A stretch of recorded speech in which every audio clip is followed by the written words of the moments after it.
Сәлеметсіздер ме? Бүгінгі көтерілетін өзекті тақырып оқушы қатесін түзету.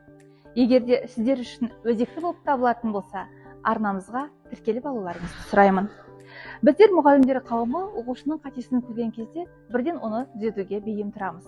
Алайда оқушы бұл қатені жіберуге не себеп болды екен деп ойланбайды екенбіз. Оқушының қатесін түземес бұрын қатенің кету себебі туралы аздап ойлансақ болады. Осы тұста оқушыларымыздың берілген тапсырманы түсінгенін, не түсінбегеніне көз жеткізіп алғанымыз абзал.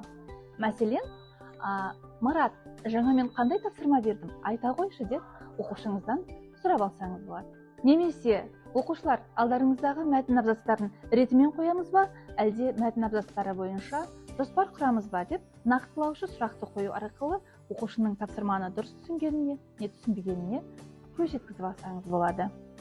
Демек, бұдан шығатын қорыты қандай? Оқушыға үнемі тапсырманы мұқият оқуды, тапсырманы дұрыс түсінуді үйретуіңіз керек. Міндетті түрде берілген тапсырмаға қанша уақыт беретініңізді де айтуды ұмытпаңыз. Қазақ тілі сабағында 5-ші сынып оқушысы өткен шақ орнына осы шақты ара-гідік шатастырып қолданып жатыр делік. Ол мәтін мазмұнын бар ықыласымен баяндап жатыр. Өзінің эмоциясын қосып айтып жатыр. Қайтпек керек? Мазмұнын сіз түсініп отырсыз, жалпы еңбектенген, оқушы көп сөзді жаттаған, оқиғадан ешқандай жаңылысу болған жоқ. Және оқушы өзінің эмоциясын әдемі үйлестіріп, дене тілін қолданып сөйлеп жатыр. Мұндай тіл үйренушіден айналмаймыз ба? Демек, біз оқушының ынтасын жоймаймыз. Сіз екеуміз бұл оқушыдан асқан талантты оқушыны мүлде көрмегендігімізді айтамыз. Оқушының өсуіне көмектесеміз. Біздің мақсатымыз оқушыны сөйлету. Сыныпты аралап жүріп, оқушылардың жазба жұмысын бақылаймыз. Немесе топта отырған оқушылардың талқылауларын тыңдаймыз. Әлбетте, мұндай жағдайда оқушылардың кейбірі қате жіберуі ықтимал. Сол сәтте құлаққа түрпідей тиген қателерді естиміз. Мұндай жағдайда біз не істейміз? Мен болсам, байқаған қателерді тыныш қана дәптеріме түсіремін. Кейін сыныптағы тақтаға жазып, оқушылардың алдына талқылауға ұсынамын. Қанекей, оқушыларым, мынадай көпшілігімізде қате кеткен. Қане бірлесіп түзейік деп, оқушылармен бірге қатені түзетемін.